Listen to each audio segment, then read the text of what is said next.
परमात्मा बंदी छोड़ कहते हैं भाई भक्ति करा करो गणी गणी। और ये समय ये दाव फिर नहीं लगेगा। मनुष्य जीवन की प्राप्ति ऊपर से वो सही भक्ति मंत्र भक्ति की साधना प्राप्त होना, ये एक दाव लग गया आपका। और पाछे फिर पछताओगे जब चला चली हो जाए, मरते नौकेंगे ठाओ ठाओ। इससे अधिक मांगने की आवश्यकता नहीं भगवान से। अब परमात्मा ने सारा पता है कि इस बच्चे को क्या आवश्यकता है और कौन सा देना वस्तु देना अनिवार्य है, और कौन सी वस्तु ये मांग रहा है, इसके लिए ये फायदेमंद है कि नहीं। जैसे डॉक्टर के ऑपरेशन यानी उपचार के अंदर रोगी ने अपनी नहीं चलानी चाहिए, डॉक्टर की ही चले। जब डॉक्टर होगा तो सही हो। और डॉक्टर के उपचार के अंदर बीच में कोई टांग अड़ाता है अपनी कि नहीं नहीं मत ऐसे कर दो ऐसे कर दो, वैसे करवा ले, लेकिन उसे लाभ कुछ नहीं होगा, वो रोग नहीं कटेगा। तो इस प्रकार से आप जिस दिन यहाँ आ जाते हो आप उपचाराधीन हैं। और आपका रोग कौन सा है? जग सारा रोग यारे जिन सतगुरु वेद न जाण्या, जग सारा रोग यारे, जग सारा रोग यारे जिन सतगुरु वेद न जाण्या, जग सारा रोग यारे। कौन सा रोग भाई? जन्म मरण का रोग लग्या है या तृष्णा बडरी खांसी। जन्म मरण का रोग लग्या है या तृष्णा बडरी खांसी। आवागमन की डोर गले में या पड़ी काल की फांसी, जग सारा रोग यारे जिन सतगुरु वेद न जाण्या, जग सारा रोग यारे। भाई देखा देखी गुरु शिष्य बन गे, किया ना तत्व विचारा। देखा देखी गुरु शिष्य बन गे, किया ना तत्व विचारा। गुरु शिष्य दोनों के सिर पे यू काल ठोके पंजारा, जग सारा रोग यारे जिन सतगुरु वेद न जाण्या, जग सारा रोग यारे। भाई साचा सतगुरु कोई न पूजे, इन झूठों जगपतियासी। साचा सतगुरु कोई न पूजे, इन झूठों जगपतियासी। झूठ अंधे की बाँ गई अंधे ने, ये मार्ग कौन बतासी, जग सारा रोग यारे जिन सतगुरु वेद न जाण्या, जग सारा रोग यारे। भाई सार शब्द सर जीवन बूटी, घस घस अंग लगावे। सार शब्द सर जीवन बूटी, घस घस अंग लगावे। कहे कबीर तुम सतकर मानो, ये जन्म मरण मिट जावे, जग सारा रोग यारे जिन सतगुरु वेद न जाण्या, जग सारा रोग यारे। तो इसमें स्पष्ट कर दिया परमात्मा ने कि आपको कौन सा रोग है। क्या बताया कि जन्म मरण का रोग लगा है, और यह तृष्णा बढ़ रही खांसी, और आवागमन की। ऊपर जाओ फिर वहाँ से अपना हिसाब करा के नीचे आओ, मनुष्य बनो, गधे बनो, कुत्ते बनो, फिर अपना टाइम पूरा करो, फिर जाओ। फिर वहाँ से नेक्स्ट आदेश हो गधा बनो, फिर जाओ, फिर आदेश बनो कुत्ता बनो, मनुष्य बनो, देवता बनो, फिर राजा बनो, फिर गधा बनो। कहते ये आवागमन की डोर गले में या काल के कर्म की फांसी आपके लगी हुई है, और इसको केवल परमात्मा पूर्ण ब्रह्म सत्य पुरुष कबीर परमेश्वर के अतिरिक्त कोई ऐसा भगवान नहीं है, देव नहीं है जो इस रोग न काट सके। तो उसको काटने के लिए परमात्मा ने एक विधि बता रखी है, और वह विधि अभी तक छुपा रखी थी, क्योंकि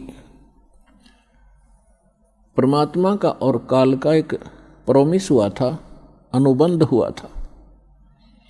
इस काल ने कहा था कि 3 युगों में, सतयुग, त्रेता, द्वापर में, हे परमात्मा आप थोड़े जीव निकालना और चौथे युग कलयुग में आप कितने ही ले जाना।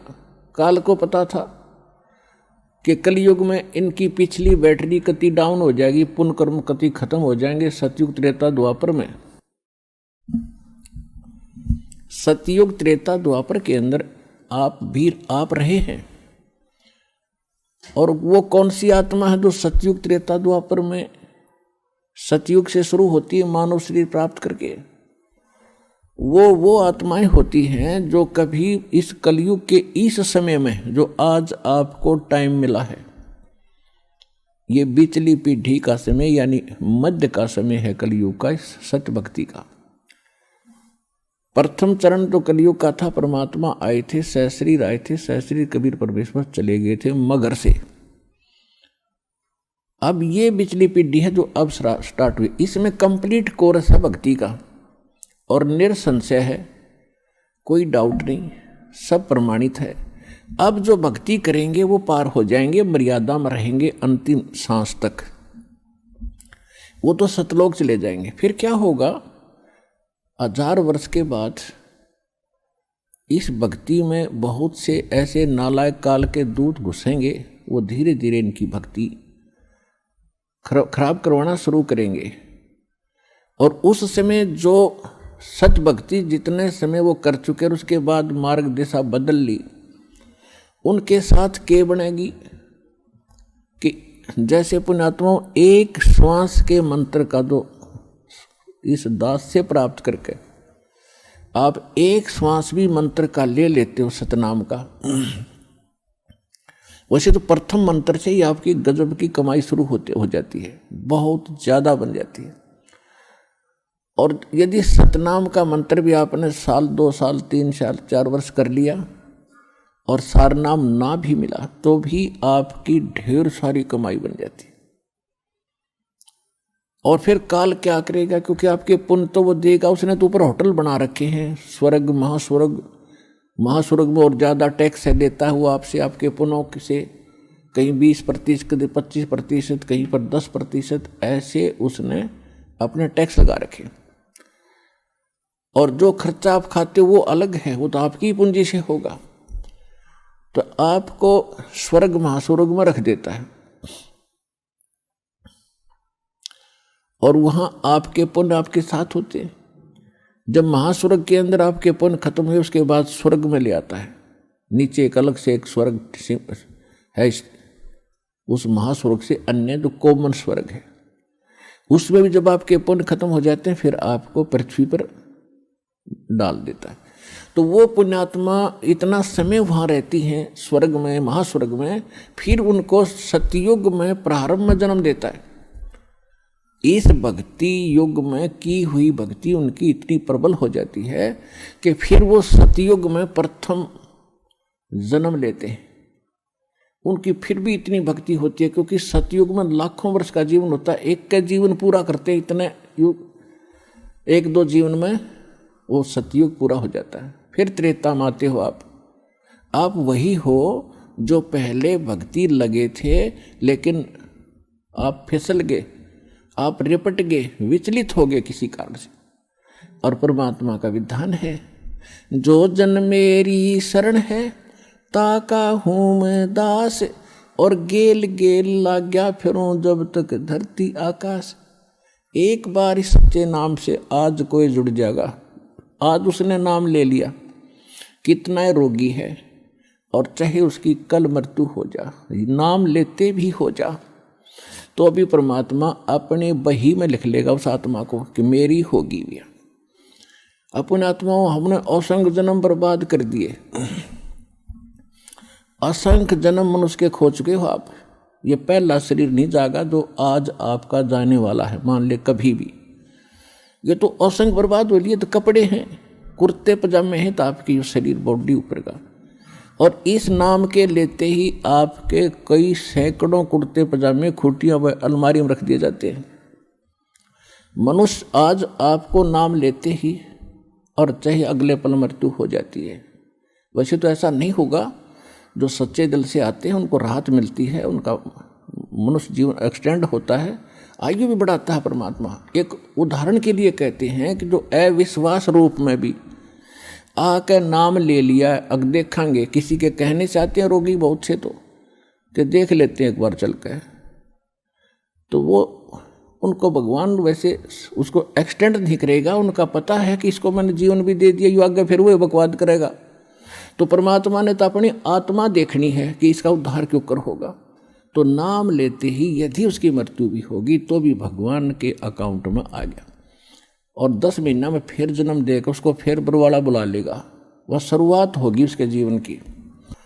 तो यहाँ आने वाले व्यक्ति को हानि कति नहीं है, और कति ज्ञान सुनकर समर्पित होकर आओगे तो आपकी कैंसर का बाप भी ठीक हो जा। भगवान किसे कहते हैं? वाह भाई वाह। यहाँ पर कम से कम लाखों भक्तों के कैंसर तक के रोग ठीक हो चुके, जिन्होंने समर्पित भाव से परमात्मा पर विश्वास करके नाम लिया और मर्यादा निभाई। क्योंकि दुखी आदमी मर्यादा खूब निभाता है, सुखी तक गड़बड़ कर देता है, समाज को गणा देखे उसने तो अपनी जान दिखाई देती है, तो उस पर जल्दी राजी हो है भगवान, जल्दी प्रसन्न होता है, उसका जीवन भी बढ़ावेगा और उसको रोग से मुक्त भी करेगा। लेकिन करेगा अपने हिसाब से, उसकी नीत देख के कि आगे कहीं और गड़बड़ ना कर देगी। तो कहने का भाव है, तो प्रसंग हमारा उसी पढ़ाते हैं। तो परमात्मा से जो हम मांगते हैं वो यही मांगनी चाहिए कि साईं इतना दीजिए जा मैं कुटुंब सुमावे, हम भी भूखे ना रहें और अतिथि न भूखा जावे। तो यहाँ आने वाले भक्त को लगभग 80% व्यक्ति जो हैं ये दुखी आते हैं, और उनके लिए वो दुख एक वरदान बनेगा, एक वरदान सिद्ध होगा उसके लिए। तो आपके लिए प्रार्थना है कि परमात्मा पर विश्वास रखना और कुछ समय देना भगवान को। और दूसरी बात यह है कि आज जो प्रसंग चल रहा है कि लाखों वर्ष सतयुग में आपने लाख वर्ष का जीवन भी प्राप्त हुआ, और वो भी थोड़ा लग गया, मरने लगे जब ने सोची कि और भी भगवान थोड़ा सा समय दे दे। त्रेता में हजारों वर्ष का रहा, द्वापर में भी 800-900 वर्ष तक जीवन रहा है जीव का, और कलयुग में अब 60-70-80 वर्ष हम मुश्किल से जी पाते हैं, 90 वर्ष हद कोई पकड़े मुश्किल से। अरे इसको ये तो थोड़ा मानना है कोई बड़ी बात नहीं, हमने लाख वर्ष का भी जीवन थोड़ा माना और वो भी अंत हुआ। ये जीवन तो अंत होगा ही होगा, ये तो फाइनल समझ लो, तो आपने पता है इस बात का। लेकिन मरना हम चाहते नहीं, वो बात अलग है कि अभी नहीं, अभी नहीं। जो मर चुके हैं वो भी ये सोचा करते अभी नहीं। कति स्वस्थ व्यक्ति और खूब फैक्ट्री लाग रही, लाखों करोड़ों अरबों रुपए की कमी नहीं, अपने ही हेलीकॉप्टर से मृत्यु को प्राप्त हो गया एक्सीडेंट होने से, और अब क्या बनेगा? गधा बन के घूम रहा होगा। मर तो वो भी गया, या मृत्यु कोई अचंभा नहीं है, ये तो यूनिवर्सल ट्रूथ है। लेकिन इस मृत्यु को से बचने के लिए अब तरीका है, मालिक की शरण में आओ।